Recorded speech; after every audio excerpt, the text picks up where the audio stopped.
एका ठिकाणी एका परिसरामध्ये एक लग्न चालू होतं आणि त्या ठिकाणी मोठी गर्दी जमलेली होती।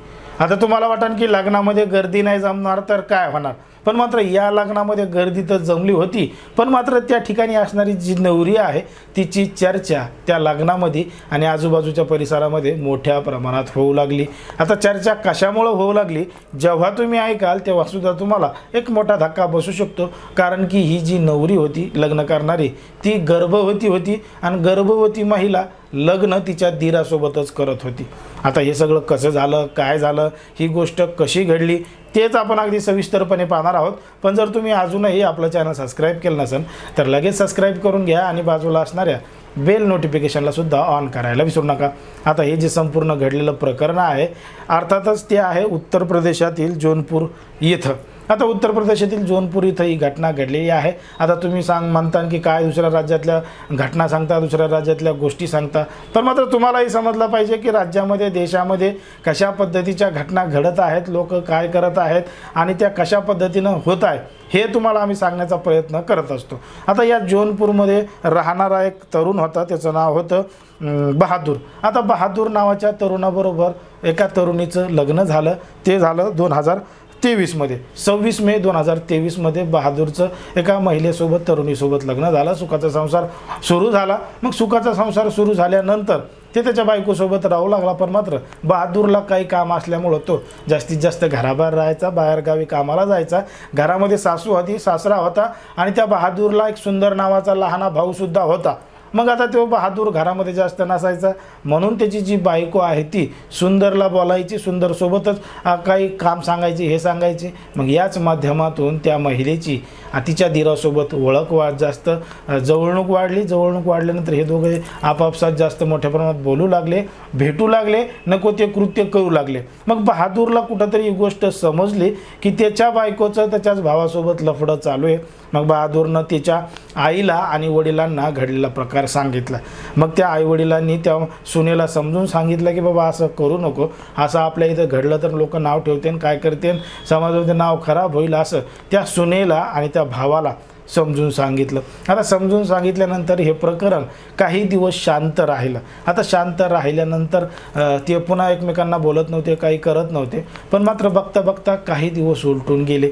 आता काही दिवस उलटून गेल्यानंतर ती जी बायको होती ती बायको गर्भवती झाली आणि गर्भवती झाल्याची माहिती जेव्हा बहादूरला समजली त्याच्या पायाखालची जमीन सरकली, त्याला मोठा धक्का बसला। आता त्याची बायको गर्भवती झाली, पण त्याला धक्का कसा काय बसला तर त्याला त्याच्याच बायकोवर संशय होता आणि त्यानं सांगितलं की ती जी गर्भवती झाली आहे ती याच्याकडून झाली नाही, तिच्या पोटामध्ये असणारं जे बाळ आहे ते याचं नाही, असं त्यानं स्पष्टपणे त्याच्या बायकोला सांगितलं आणि त्याच्या आईवडिलांना सुद्धा सांगितलं। म्हणजे यानं त्याच्या बायकोला विरोध केला आणि म्हणी मला तुला सांभाळायचं नाही, काहीच नाही, तू माझ्याजवळ राहू नको, असं तसं भांडणं त्याच्या बायकोबरोबर करू लागला। मग मात्र जेव्हा त्या महिलेला खरं कारण विचारलं तेव्हा समजलं की ती तिच्या दीराकडूनच गर्भवती झाली होती आणि त्याच्यासोबतच नको ते कृत्य करत होती। मग आता हे जे संपूर्ण प्रकरण आहे हे घरातल्या घरातच मिटवायचं का बाहेरच्या लोकांना सांगायचं का काही कारवाई करायची, कारण की याच्यामध्ये नुकसान त्या घरातल्या सदस्यांचंच होणार होतं। म्हणून यांनी सगळ्यांनी बसून त्या ठिकाणी एक निर्णय काढला, म्हणजे मार्ग काढला आणि मार्ग असा काढला की ती जी सून आहे तिचं आणि तिच्या दीराचंच लग्न लावून द्यायचं। मग आजूबाजूच्या लोकांना सांगितलं, सदस्यांना सांगितलं, ग्रामपंचायतीमध्ये सांगितलं आणि सगळं काही लोकांनी मान्य केलं की ठीक आहे, घरातला मामला आहे, घरामध्ये सेट करून टाका आणि दीराचं आणि वहिनीचंच लग्न लावून टाका। मग आता ती गर्भवती झालेली होती, तिचा नवरा तिला स्वीकारायला तयार नव्हता, पण दीर मात्र स्वीकारायला तयार होता।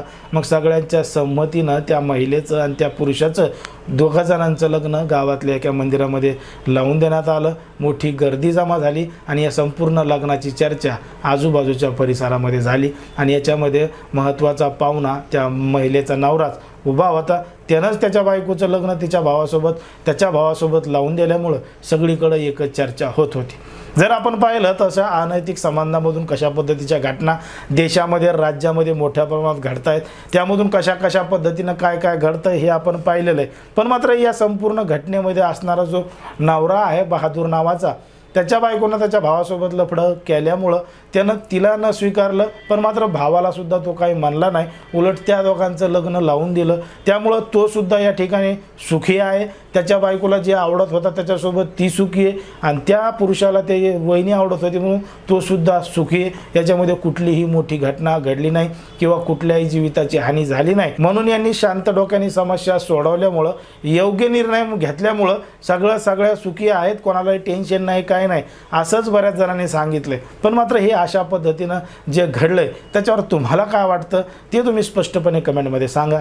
कारण की कोणाच्याही भावना दुखवणं, कोणाचंही मन दुखवणं हा आपला उद्देश नाही. समाजामध्ये जे घडतंय तेच सांगण्याचा आपण प्रयत्न करत असतो.